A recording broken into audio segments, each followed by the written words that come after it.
Space में हम इस धरती तक सीमित नहीं है।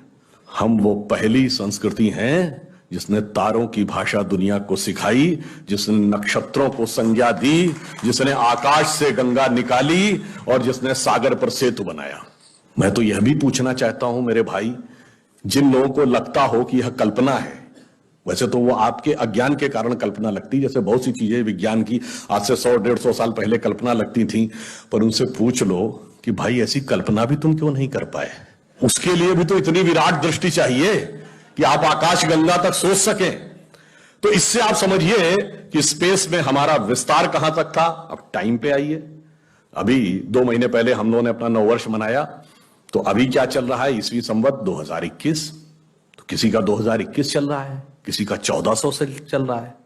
हमारा वैसे टेक्निकली ही सबसे पुराना है 2071, उससे पहले 5100 से अधिक युधिष्ठिर संवत, और हमारा सबसे पुराना संवत क्या है, ब्रह्म संवत, जो 1,97,40,28,000 कुछ 100, मुझे एग्जैक्ट फिगर नहीं याद है, वहां तक 1.97 बिलियन ईयर्स।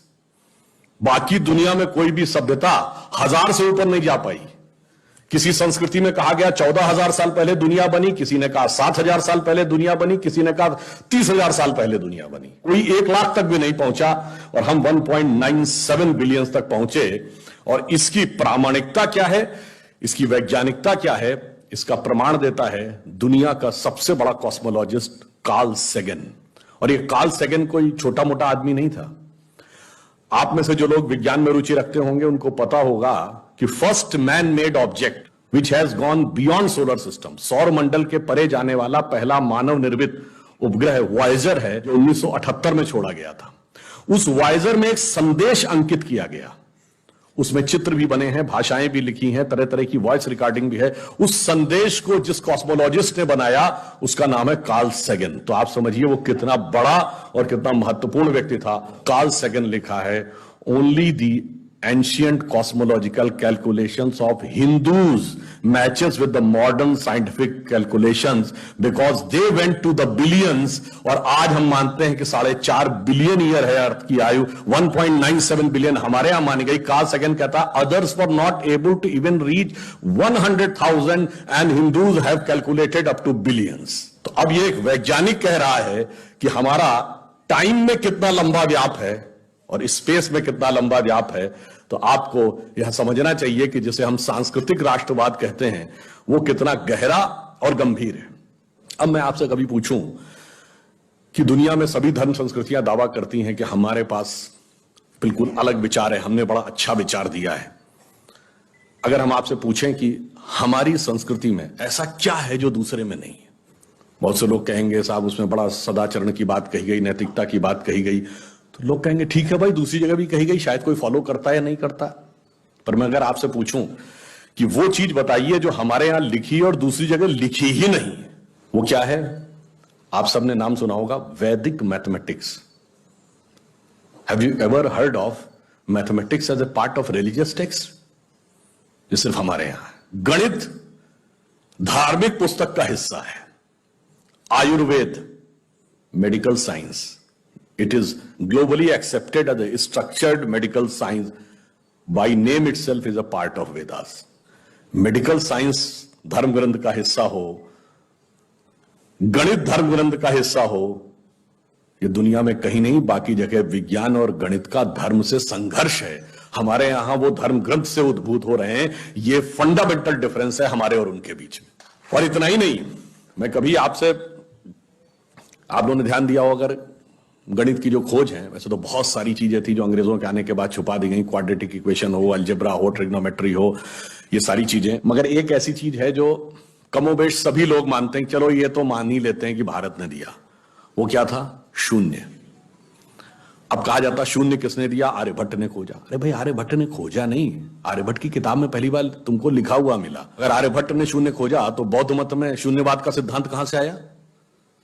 वो तो आर्यभट्ट से पहले के थे। और ये बताइए, कौरवों की 18 अक्षौणी सेना से लेके भगवान राम की जन्म कुंडली बन रही थी, वो बगैर शून्य के बन रही थी। वास्तविकता यह है कि शून्य वेदों से निकला और वो इस बात को स्वीकार करने को तैयार नहीं होते थे कि धर्म ग्रंथ से निकलता है, इसलिए उनको छटपटाहट थी, इसलिए वो कहने का प्रयास करते हैं किसी और ने निकाला था।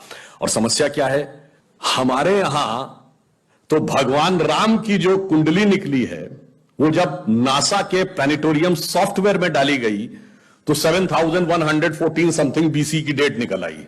अब बताइए, वैसे तो मैं नहीं मानता कि वो डेट सही है, उसके अंदर नक्षत्रों का कैलकुलेशन किया जाए तो बहुत पीछे आएगा, परंतु बताइए उन लोगों ने हमको समझा दिया कि हम अवैज्ञानिक हैं और हम अंधविश्वासी हैं, जिनमें किसी एक के यहां लिखा है कि धरती चपटी है और एक के में लिखा धरती चारों तरफ सूरज घूमता है।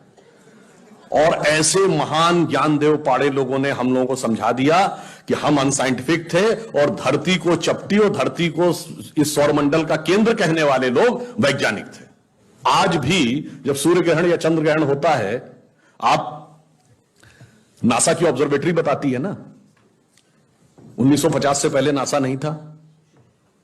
आप जाके पूछिए, गांव में कोने में बैठे हुए किसी पंडित से कहिए, पंडित जी पंचांग में देख के बताओ सूर्य ग्रहण कब है, और जो वो हमारा पंचांग बताता है और जो नासा की ऑब्जर्वेटरी बताती है, कभी उसमें दिन तो छोड़िए घंटे और मिनट का भी अंतर देखा है?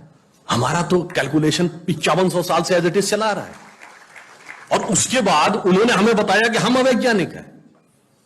आज भी आप बताइए, उत्तर भारत में उतना नहीं दिखता, दक्षिण भारत के मंदिरों में जाइए, नवग्रह बने हैं तो सूर्य केंद्र में है कि धरती केंद्र में है?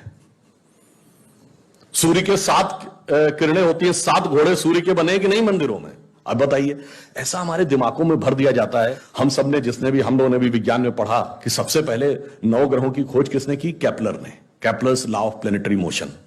हम सब ने, जिसने फिजिक्स पढ़ी होगी 10वीं 11वीं 12वीं में, कभी न कभी Kepler's law of planetary motion पढ़े होंगे कि केपलर ने सबसे पहले बताया कि 9 ग्रह होते हैं। अब ये बताइए, इधर जब हम पूजा करते हैं तो पंडित जी हाथ में जल ले क्या बोलते हैं? ब्रह्मा मुरारी त्रिपुरांतकारी भानु शशि भूमि सुतो बुधश्च और गुरुश्च शुक्र शनि राहु केतु सर्वे ग्रहा शांति करो भवन्तु। अब ये 9 ग्रहों के नाम केपलर बताए थे कि पंडित जी बताए हैं, और हजारों साल से बता रहे हैं। और उसमें मजे की बात यह है कि मंगल के लिए भूमि सुत यानी भूमि का बेटा, धरती का बेटा शब्द है। या अब जाके साइंस ने यह कन्फर्म किया है कुछ समय पहले कि एक थ्योरी है कि कभी एक जमाने में बहुत बड़ा एस्टेरॉयड टकराया था कि धरती से, और धरती का एक टुकड़ा अलग हो गया था, वही टुकड़ा बाद में मंगल बन गया, और भूमि सुत हमारे यहां लिखा हुआ, मंगल के पर्यायवाची में भूमि नंदन भूमि सुत जैसे शब्द हैं।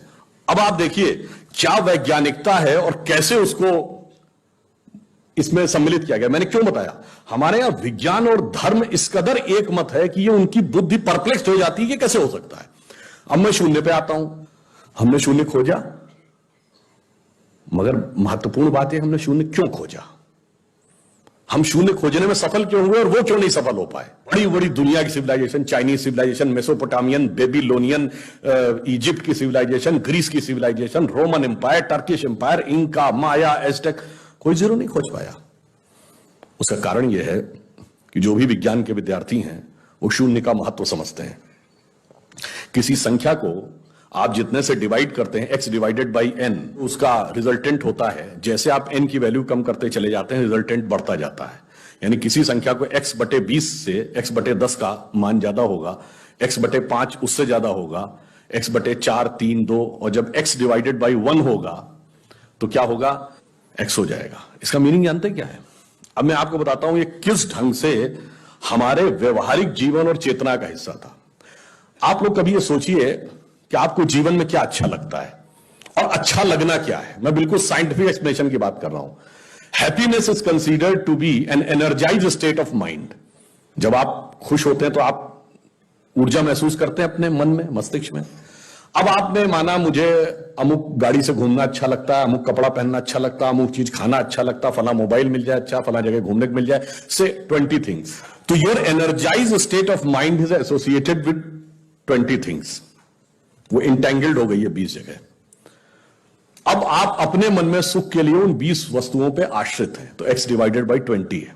अब मान लीजिए आपने आत्म संयम किया और 5 चीजों से अपना मन हटा लिया, तो x डिवाइडेड बाई 15 हो गया, नेट रिजल्टेंट बढ़ गया। क्यों?